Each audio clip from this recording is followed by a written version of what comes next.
So this is one of my crazy tips of the day. I usually go to Harbor Freight and buy these blankets. They're like $5. And I always, I don't know, probably a couple times a year I'm buying blankets. And I use them in my garage, I fold them up. And it keeps me from having to wear knee pads while I'm in the garage. So taking the seat out was just 4 bolts, one in each corner. Took all of about a minute and a half. Pulled the seat out, and so now I've got room to lay down on my back. So just to show how handy my Harbor Freight blanket is, basically I just laid it in here and made a little bed so the metal studs and things like that don't cause me a problem. Plus I can put my feet up here without getting my upholstery dirty. You can see I've got these needle nose pliers hooked. Well, I did. Take the end of that needle nose, hook it right in that pin. And I'm going to keep pulling until it pulls out. It's going to take me a couple tries here, and I think I need both hands. Okay, so I was able to get the pin off. Once I got a good grip on it, it popped right out. So now that clutch quadrant will pull right off that, and I've got to release that clutch cable from the top of that adjuster mechanism. So what we got here is the clutch cable. Comes up underneath through a transmission. There's a clip there that we're going to pull off. And then here is another one of these pins. We're going to pop that pin, which will allow me to pull this clip off. This thing is really dirty and nasty. And that will release the clutch cable. And then right there was that small little cable. It's like 2 inches long. So we're gonna pop the pin on this and pull that out as well. It looks like that rubber boot is bad. Might have to look around. So I've got the right there in that pin. All right, so that pin came right out. Don't lose that. I just set it right nearby. Ooh, what's it? Pop off. Sorry for the bad video. It's hard to video on your back up under a car. All right, so there's a pin here, which you push out. And I probably just need to use my fingers. Best pliers ever made. Okay, so at that point, that released the clutch. I've got this pin. Let's set that over by the clip. I got it off, Seth. Okay. All right, so that just popped off. So now we've really released all the pressure off the cable, and you gotta slide this off. Slide that out, like so. All right, put that needle nose in there. Give it a little tug in the other one. This pin pushes out the back, at least that's the way they had it set. We'll put the other pin over here so I keep them separate. All right, same deal. This just comes off. Look at that. I stick that rubber boot. So much for having a rubber boot. All right, it's kind of pointless. And what you're not seeing here very well is this pin just lifts up out of there. All right, so there's a little bolt here. When I did the frame repair job, I just tapped a hole, and so I'm going to remove that nut, which will... All right, so there is a bolt holding this on there, and it's in such an awkward... There it is. Where's the wrench? Right here, I got it on the bolt. So what we used here, it's a 1/4 inch bolt with an extension on it. And one thing that sucks about these SVOs, it's just vacuum lines, fuel lines, everything is on this side of the car. The brake booster, the power, the windshield washer motor, wiper motor, everything is like right here. And so this is a really tight, compacted spot, but I've got a ratchet on there, Seth, if you want to work that out. I'll just get a better shot here. So at this point, we're gonna go back up under the dash, try to get a clutch quadrant out, see how that goes. All right, I'm gonna try to slip that cable off of there. and see how that goes. But it's hard, it's almost nearly impossible to video and do this because I can't get both hands up here at the same time. Too big. So I solved one problem, but I keep running into a couple other problems. So the cable's off, pin is out, but I'm smacking up against a piece of metal right there. It's keeping me from removing the quadrant. So one thing I almost forgot is there's a second pin back here for the adjuster mechanism. That has to come off as well. And so I was trying to remove this and I forgot to take the second pin off. So I'm gonna do the same thing, use the needle nose pliers. I'm gonna pop that pin off and that should free up the self-adjuster mechanism and allow this to pop out. Now, one thing I noticed, other online videos don't show that metal plate in the way. That could prevent this from coming off, but I think we're gonna be okay based off of what I'm seeing here. It's just enough room to make this happen once I pull that pin out. Right thing to do it. So we've got Mrs. Automotive taking, what was it, the self-adjuster out, right? So I was able to get the main, gosh, I can't even talk today. The main piece off. And now she's taking the self-adjuster off and she just got the spring loose. But now she's trying to pull that self-adjuster piece off of the clutch pedal. She's pretty determined because she won't let me get back in there to finish the job. There isn't enough room to actually pull this off or to pry it off. And there's a metal bracket right smack in the way. And so I had a couple decisions to make. Like, do I start disassembling the dash? Do I take the pedals off and try to move it down so that it's away from that metal bracket? And I'm not sure if this is unique to SVOs or older Mustangs of having this metal bracket in the way, but for this one here, I went a little extreme. And either I was going to rip out a Dremel tool and start grinding the gear off, or I thought of another idea, and I happen to have one of my favorite tools, which is my soldering iron, butane powered, and I have a metal knife option on it. And so I fired this bad boy up and proceeded to slice off that gear. What ended up happening, the end result was a gear that looks like this, that is totally chewed up, but you can see I kind of gnawed enough of the gear off, you know, so it could slip, pull off the pin, and basically just enough to get past that metal bracket. So today we're going to try to conquer this SVO problem of getting this clutch quadrant installed on the SVO. I posted a message out on the SVO fan page on Facebook. I didn't get a lot of recommendations and hints, but last night I just kept searching forums to see someone else had to run into this type of problem installing clutch quadrants before. And sure enough, someone did mention it, and it seems like some of these cars have a metal bracket up under the dash that is, it looks like it's spot welded right to the unibody. And it's really hard to move, but several people mentioned that they had to physically just maybe bend that bracket a millimeter or two. Someone mentioned that they actually went through the firewall, so where the clutch cable goes through, they go through that and put a pole or a bar on through that hole, and then give it a couple good shots with a hammer, just enough to move that bracket maybe a couple millimeters to allow the clutch quadrant thickness to slip onto those pins. So I'm going to give that a try. If you guys are into injuries and stuff, kind of check this one out. That's from taking the hot knife, my soldering iron, and I was cutting that plastic gear out and dropped a hot molten plastic down on my finger. So it left a pretty nasty little blister.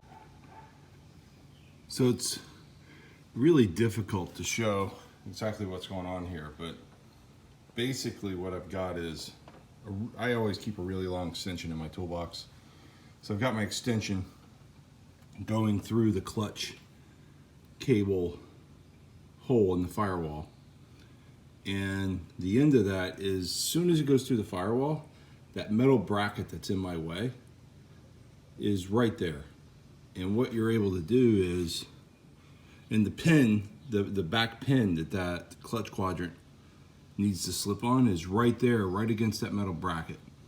And what I've noticed is if I take this here, I've got it wedged in here against the firewall and against the bracket, and just put light pressure on it. You don't have to go crazy, don't damage your firewall. But as I do that, you see how much movement I got there? That metal bracket. And I can see it with my eyes, but I can't quite get it on the video. So our methodology was entirely successful. My son was able to, with the extension, was able to pry that bracket out of the way. We were able to easily slip on the clutch quadrant. One thing I noticed with the cable is this cable has this boot on here to keep from dirt getting inside of it, but they press fitted this clamp on here. And this is like way too much cable sticking out. And as a result, Seth, can you hold this? Just don't hit the car with it. The only amount of play that comes out of this is about that much. That's not nearly enough. So we're gonna have to, see how that's scrunched up there? We're gonna have to take that crimp off and do something else for that rubber boot. So the way I popped this little sleeve is I just stuck it in my vise. Hardly any pressure at all, and it just cracked this piece in half. And so now we should be able to slide the cable properly. One of the things I just learned is that initially when you try to put this in, at least on an SVO, it doesn't, try to focus this thing. It doesn't want to fit because there's a lip of steel coming right off the firewall. And what I had to do was rotate this around a couple times so that both the, let's see if I get this in there, that bolt hole is in the top right hand corner and it slides into place here. And so you don't have to modify the metal lip here on the firewall at all, like I initially thought. So we just run into another problem. The factory bolt is not long enough. I mean, you only get about that much sticking through. All right, so I ended up using a stainless steel machine screw, and it seemed to work fine. Actually, almost perfect. I might be able to buzz them off. It work? Just about. So routing the clutch cable is very important, and the path for it is right next to the block in between the K member and the oil pan. It just slips right up in here, and you can see I've got oil drips under here. The good part, all the way back here, and now we're going to insert the clip on here, and we're not going to connect this yet. That'll be last once I have the cable slipped over the adjuster up top. All right, so cable routing is a little important because you don't want to bind your clutch cable. And these SVOs have a lot of hoses and things like that going on. So just look for the brand new shiny cable. That's the one I'm referring to. Basically, if you notice here, I went up through under all my other hoses straight into the quadrant. And on my frame, I had, this is a new frame rail I had put in, but it goes right against my original hole and tucks to the left of my power steering pump and goes down right next to the oil pan. Just to the right of that ground cable. Straight back between the oil pan and the K member, but in front of your ground strap. All right, so that's how I did it. I will put this bolt back in to tighten it down, but for now we're gonna leave it loose. Just another note is I have not connected it to the clutch yet on the bottom side of the transmission. I'm gonna put the clutch quadrant cable in first before I attempt to attach it at the bottom. Okay, so if you remember in an earlier step, I broke the little collar on the rubber boot, which allowed the cable to slide out further. This is why. So you can see how much play right now I have on that cable.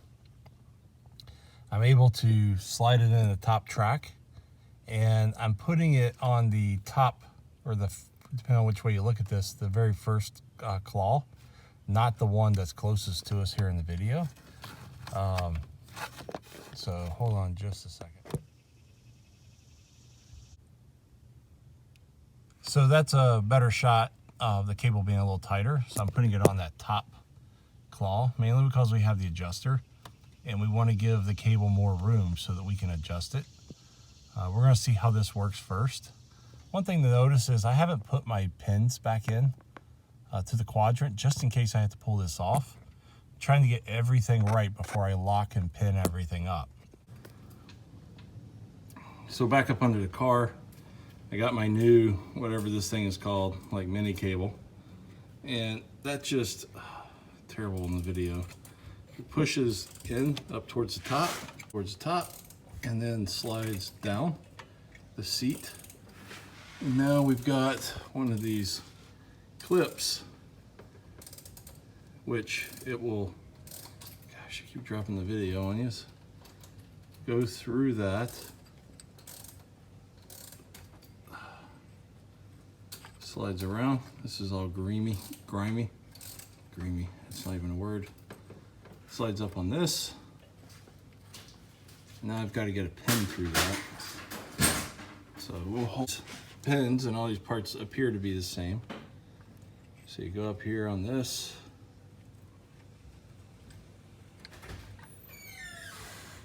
Push the pin through. It's extremely hard to do with one hand. You guys get the idea. I'm gonna drop the camera. I'm gonna push that pin through. So one little problem I'm running into is I got this set up in. I've got this side in, but I am literally a half an inch from being able to drop this in. And if I look up there, we've got the clutch adjuster all the way tight. And I get the feeling either my clutch quadrant,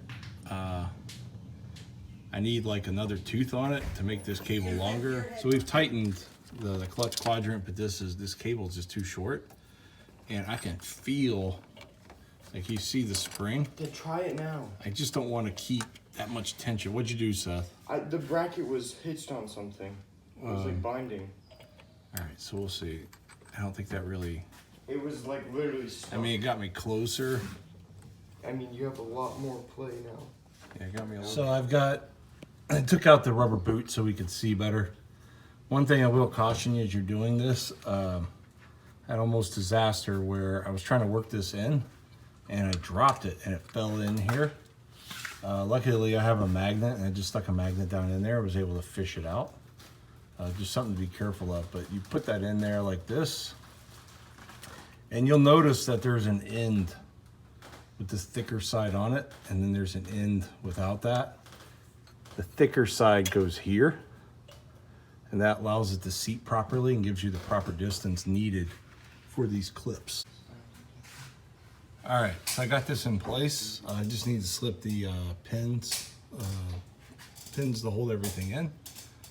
But if you look at this, I've got, it's just a little more tension than what I want to make it fit. There's no slack in this at all. Not sure if that's normal, but that's all hand pressure for me just pushing. I really didn't have to push a lot. Once I seated this properly in place, I put just enough pressure on it to get this pin to slip in. It was maybe a couple millimeters. So I think I'm okay. Up there, that bright silver piece, that's right against the firewall. So the only thing I can do is tighten this clutch. I can't really loosen it. So we'll have to see where the pedal grab is. If not, I might have to look at getting a different clutch quadrant that allows for a looser fit. So pretty much at this point, we've got the entire cable installed and the quadrants installed except for the pins that hold it in. So I'm gonna, one last step is to crawl up under there, slip those pins on the clutch quadrant, and we're gonna see how the clutch feels before we do any final adjustments. I'll also have to put the seat back in to do a test drive here in just a little bit. The good news is there's a little more play in this clutch than what I was expecting. And so I think this kit is going to work out fine. And I do anticipate that the clutch cable will stretch out a little bit over time. And so we'll have to back that adjuster off. I might need, once I test drive it. Yeah, and you can see how the adjuster against the firewall is moving. There's a lot of play in that. And that's before I even add tension. The pedal is moving about that far. So a good an inch or 2 inches before I'm even really grabbing the clutch plate. So, and then it goes all the way down just fine. And I didn't have to put any space adjusters or anything like that. Everything looks lined up totally fine on the clutch quadrant. I think we're good to go. So we just got back from our test run. The clutch, actually, I'm just not going to adjust it. I'm going to leave it right where it's at with the adjuster all the way in. And the clutch grabs a little bit high, but it has a really good feel to it. We can go into reverse easily now. That was one of our problems before with the stock setup. So yeah, this job was a huge hassle, very painful in the beginning, but once I had the right information, it actually became very, very easy. So hopefully you can learn from my mistake. You just got to get that extension through the firewall hole where you take the cable out. Just put enough pressure on that bracket and your quadrant will slip right into place. I used the LMR.com cable for the 2.3 car. It did not exclusively say it was for the SVO, but it did work for me. I just had to push the adjuster all the way in, but now I have room to tighten it as the clutch cable starts to wear out or stretch over time. I now have plenty of room to tighten that cable up as needed. We may, after a couple days, have to adjust the cable. That's to be expected. So overall, it was a painful job, but it really didn't need to be. Hopefully you have better luck than I did.